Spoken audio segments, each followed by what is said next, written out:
কলকাতা টিভিতে আপনাদের সকলকে স্বাগত। আপনাদের সঙ্গে রয়েছি আমি অঙ্কুর। কল্যাণ বন্দ্যোপাধ্যায় অকপট, সোজা সাপটা কথা বলায় তার জুড়ি কমই রয়েছে। এবার কংগ্রেস এই সাংসদ প্রিয়াঙ্কা গান্ধীকে লোকসভা চত্বরে সামনাসামনি পেয়ে আবার সোজা সাপটা প্রিয়াঙ্কা গান্ধীকেই বলে দিলেন কল্যাণ বন্দ্যোপাধ্যায়। গত সপ্তাহেই কল্যাণ বন্দ্যোপাধ্যায়কে এই বাদল অধিবেশনের জন্য সাসপেন্ড করা হয়েছে।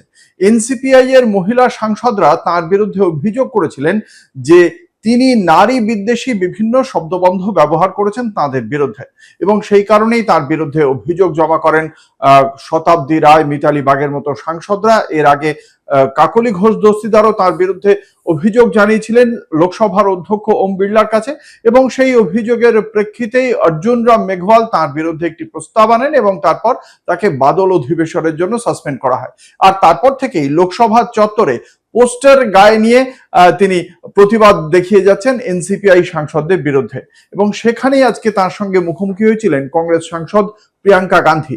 সেখানেই প্রিয়াঙ্কা গান্ধীকে এক হাত নিলেন কল্যাণ বন্দ্যোপাধ্যায়। তার সরাসরি বক্তব্য যে কংগ্রেস একসময় পশ্চিমবঙ্গে সিপিএম এর সঙ্গে হাত মিলিয়ে ফেলেছিল, আর সেই কারণেই কংগ্রেসের কার্যত যে নীতি, সেই নীতির বিরুদ্ধে থাকা সিপিএম এর প্রধান বিরোধী হিসেবে মমতা বন্দ্যোপাধ্যায় কংগ্রেসের বিরুদ্ধেই কথা বলেছিলেন, এবং শেষ পর্যন্ত কংগ্রেস তাকে ছাড়তে বাধ্য করে দল, এবং তারপরেই মমতা বন্দ্যোপাধ্যায় আলাদা হয়ে গিয়ে দল গড়েন, এবং সেই কথাই মনে করিয়ে দিয়েছেন প্রিয়াঙ্কা গান্ধীকে। পাল্টা প্রিয়াঙ্কা গান্ধী বলেন যে মমতা বন্দ্যোপাধ্যায় যখন কংগ্রেসে ছিলেন রাজীব গান্ধী তাকে খুব স্নেহ করতেন।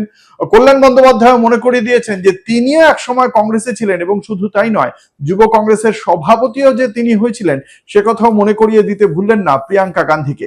কি হয়েছিল, কিভাবে চললো দুজনের মধ্যে কথোপকথন, সেটাই দেখে নিন এই ভিডিওতে।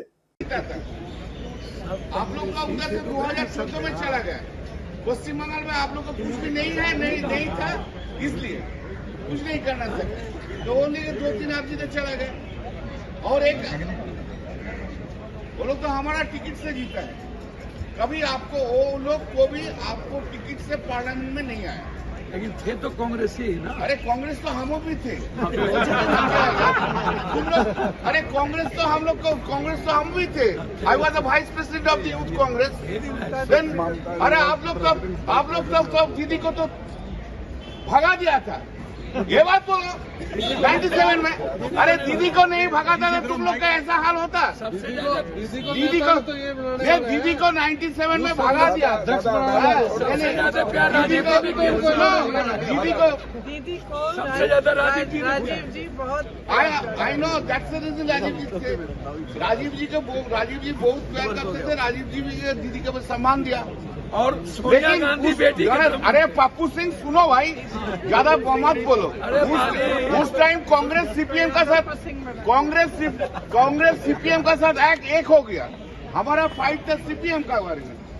फिरोदा सब सीपीएम का साथ एक हो गया। प्रणब भी कांग्रेस सीपीएम का साथ एक हो गया, तो हम लोग का फाइट तो था सीपीएम का बारे में।